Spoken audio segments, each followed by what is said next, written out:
दादी माँ की कहानी देखने के लिए हमारे चैनल को सब्सक्राइब कीजिए और लाइक कीजिए और अपने फ्रेंड के साथ शेयर कीजिए।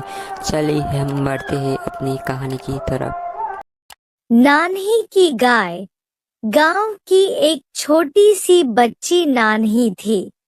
नान्ही का दिल बच्चों की तरह निर्मल और प्रेम से भरा हुआ था। नान्ही के परिवार का मुख्य स्रोत गायों के दूध का था, जिसे वे गांव के लोगों को बेचते थे। नान्ही की गाय का दूध गांव के सभी घरों में जाता था, जो बच्चों को बहुत ही स्वादिष्ट लगता था, जिसे पीकर बच्चे खुद को ताकतवर महसूस करते थे। और ये बात तो सच है, हम सब जानते हैं, गाय हमारी माता है। गाय का दूध पीकर हमें शक्ति मिलती है, जिससे हमारा विकास होता है और हम चीजों को अच्छे से याद कर पाते हैं। एक दिन नान्ही के पिताजी उनकी गाय की बीमारी के कारण बहुत चिंतित रहते थे। गाय का दूध उनके परिवार का मुख्य व्यवसाय था और बीमार गाय के कारण उन्हें आर्थिक स्थिति का सामना करना पड़ रहा था।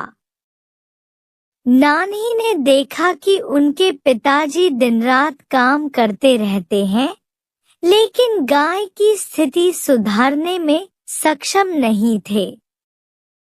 नानी ने निर्णय किया कि वह खुद गाय की देखभाल करेगी। उसने अपने पिताजी से बोला, पिताजी, मैं देखभाल करूंगी गाय की। हमें इसे ठीक करने के लिए उसका ध्यान रखना होगा। पिताजी थोड़ी देर तक चिंतित रहे, लेकिन फिर उन्होंने हाँ कह दी। नान्ही के नेतृत्व में वह और उसका छोटा भाई मिलकर गाय की देखभाल में जुट गए।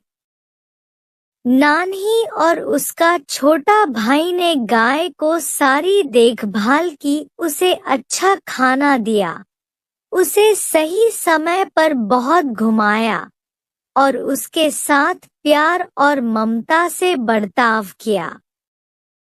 धीरे धीरे गाय की स्थिति में सुधार होने लगा। उसकी सेहत में बहुत बेहतरीनी आई और उसने फिर से अच्छा दूध देना शुरू किया। सभी हैरान रह गए कि नान्ही ने कैसे गाय को फिर से स्वस्थ बना दिया। नान्ही का परिवर्तन हर किसी के लिए एक प्रेरणा स्रोत बन गया।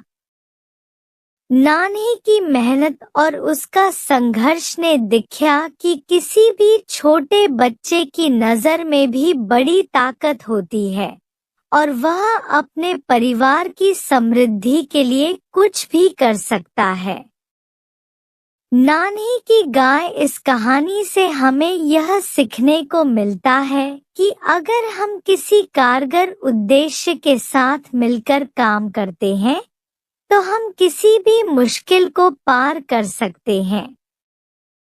छोटे बच्चों में भी बड़ी ताकत होती है और उनका सपना हमें उन्हें पूरा करने के लिए प्रेरित करता है। नान्ही ने दिखाया कि दूध की शक्ति कैसे उसके परिवार को ऊंचाइयों तक पहुंचा सकती है और वह एक छोटे गांव की बच्ची भी किसी बड़े सपने को पूरा कर सकती है।